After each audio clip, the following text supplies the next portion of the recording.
All right, good afternoon. It's Monday morning, November 27th already. Thanksgiving last week.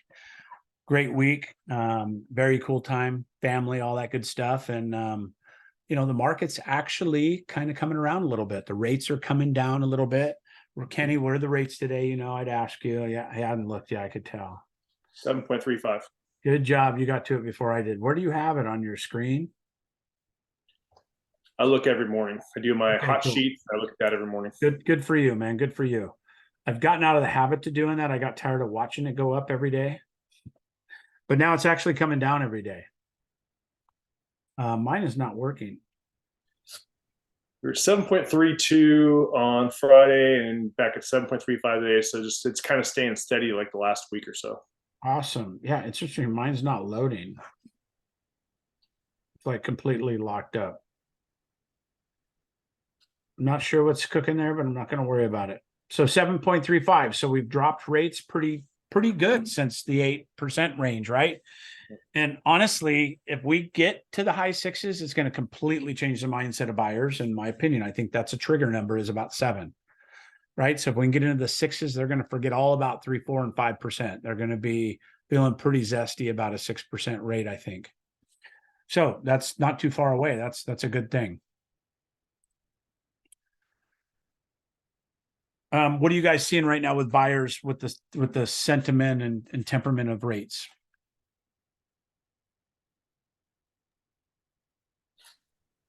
I actually have a listing right now that's live in Sacramento, and we've had a lot of showings. My seller is dead set on his number. That just is what it is. The same one. Yeah. Basically, what I'm seeing is the thing's a little bit of a fixer, and they're close to my buyer's number, but he's not budging. But basically, there's a lot of showings. Basically, what I'm saying is, last 2 weeks I had 13 showings. Not bad. Oh, wow. Well, if you're getting that many showings, then price may not be the problem. I mean, it seems like it's a problem, but if you're getting that many showings, it might just be. Now, if you're getting offers and the seller's not accepting it, that's a different conversation also. Yeah, there's a little bit of obsolescence there. Gotcha. But that's overcome by what? Price. Correct. Yep. Functional obsolescence, whatever it may be, is overcome by price because there's a price for every property. It could be under an overpass with barbed wire around it, and there's still a price. Somebody that wants it for bare land or whatever the buyer is, the highest and best use buyer.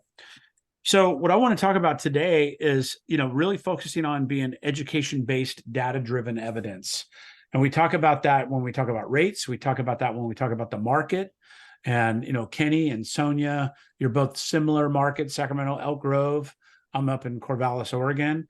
But the bottom line is really understanding what's going on with the trends in the real estate space.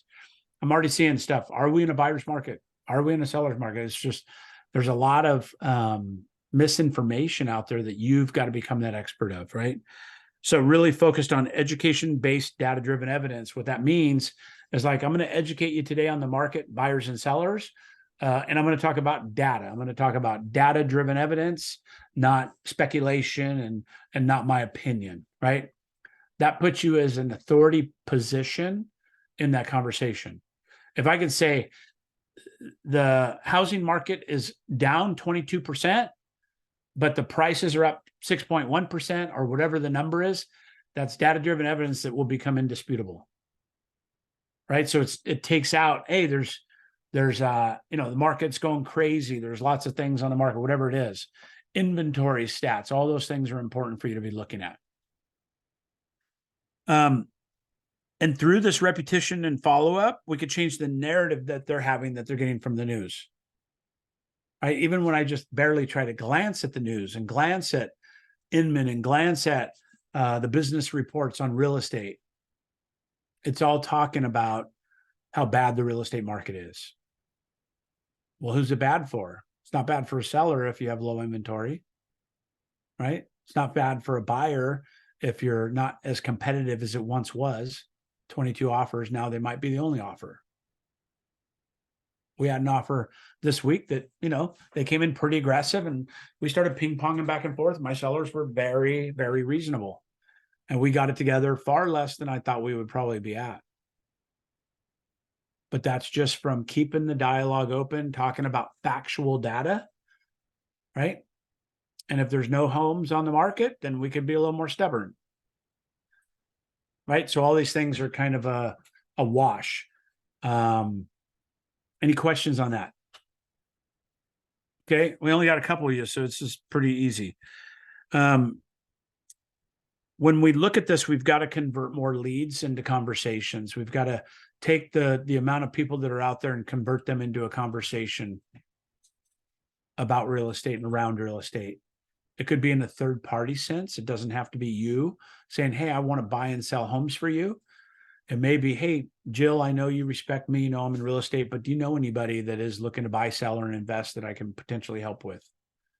We even do rentals. We don't do property management, but I can help a renter get into a house. I can help a renter get into a duplex, maybe has an investment property and their home. I could do all that kind of stuff. All right. Another thing that you could say to your people right now is your understanding of the current market is important.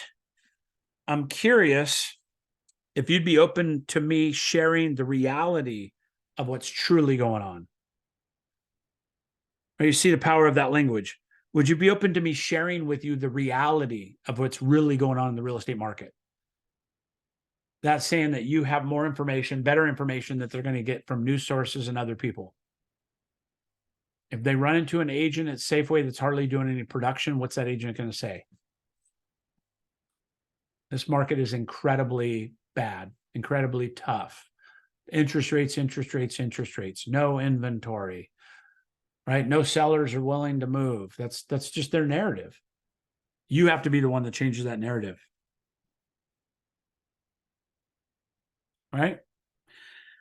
So understanding the market, staying in curiosity, not judgment.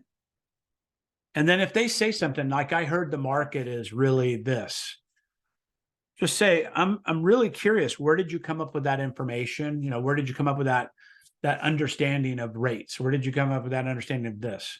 And they go, well, it's everywhere. The rates are just crazy. They've come down about 3/4 of a point, and the Feds haven't done anything, right? That's just the market is adjusting to the rates. So the rates are now about 7.25 where they were 8. So that's a good thing automatically. We believe there's going to be some forward pressure on rates in the future as well. So that's a good indicator for refis, people that are kind of locked up in this 8% rate range. Okay. And then this market is changing and happening very fast. You need an expert that's going to guide you through these components as you become a seller, a buyer, an investor, a renter. What can I do to become that person for you? Right? So one of the key things to do to focus on this change in the narrative is the metrics on 90-day trend lines. So 90-day trend lines are going to be how many listings came up in the last 90 days compared to last year, how many escrows, how many canceled expireds are important to look at right now. Some agents completely miss those categories of expireds, canceled, withdrawn. You can even make a couple phone calls into there asking sincere questions about, hey, I noticed you took it off the market. I know you're probably getting a lot of phone calls.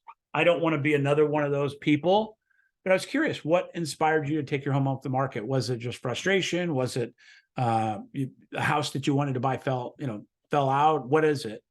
And start getting some of that so you can have some dialogue that says, yeah, I've talked to 10 sellers in the last 30 days. And the number one thing that's going on with withdrawn and canceled is frustration in a price point, for instance. Okay. So if we look at these 90-day trend lines, where we were, how many homes sold, how many went pending, how many active, what's the 90-day trend lines for the amount of time on the market? And then what's the appreciation versus depreciation? Right now we're in a what market? Appreciating market. Yeah, Modestly, but it's appreciating. Yeah, we're still in an appreciating market. Now, in 2008, we went into a depreciating market extremely fast, and it happened overnight. It seemed like that we lost 5, 10, 20% value. Some of the markets, like I was in Shasta, Tehama County, we led the nation in depreciation. So 50% change in 1 year in appreciated value, depreciated value, right? 50% in 1 year, led the nation. It was like Chico was number one at 50 something percent, and Redding was number two at 46% or something. So we led the nation in depreciation because we led the nation in appreciation. During 05, 06, 07, we led the nation. Chico, Redding, Shasta County was number 1 and 2 in the United States for appreciation. The harder they rise, the harder they fall, you know? So we kind of knew that some of that stuff was going to be happening, but it happened fast and it happened almost overnight. All right, so let's recap. Education-based, data-driven evidence. Appreciation, typically around the nation, we're looking at 1.6% appreciation nationally. Some markets are 4 or 5%. We've got to make sure we're talking about our market, then nationally, right? Data-driven evidence. I want to really emphasize the word evidence. Through repetition and follow-up, change the narrative to correct and shift the data truth to your truth, right? So you could really have the conversation with them. So you could talk about, would you mind if I shared the reality and factual evidence of what's going on in the real estate market? It puts you above those agents. There's just like, hey, this is Jill. You know, the market's, you know, it's really tough if you're a buyer, really tough if you're a seller, or they don't have any business going on. They don't know. They don't have a clue what's going on with the math of the business. So this is where you can really separate yourself right now and evangelize your clients around you. So I'm gonna stop the recording as we go to Q&A, but this is evangelizing your clients to follow you like they would Dave Ramsey or somebody like that. They're looking for you to be the market expert, and you're backing it up with data-driven evidence, not market's up a lot, market's down a lot, interest rates are better, interest rates are worse. That's generalized terms. It's not going to be building people that are following you. All right, makes sense? Awesome, I love it. So we do this each Monday at 12 noon, high noon Pacific time. We do 15 minutes of coaches nuggets for me, then 15 minutes of Q&A that we take off the recording. So if you're enjoying this, come see us, randybyrd.live, every Monday at 12 p.m. And like I said, we go for 30 minutes and we take questions, but we talk about the market. We talk about coaching things that are going to help move your business forward now. All right, appreciate that. I'll see you soon. Bye for now.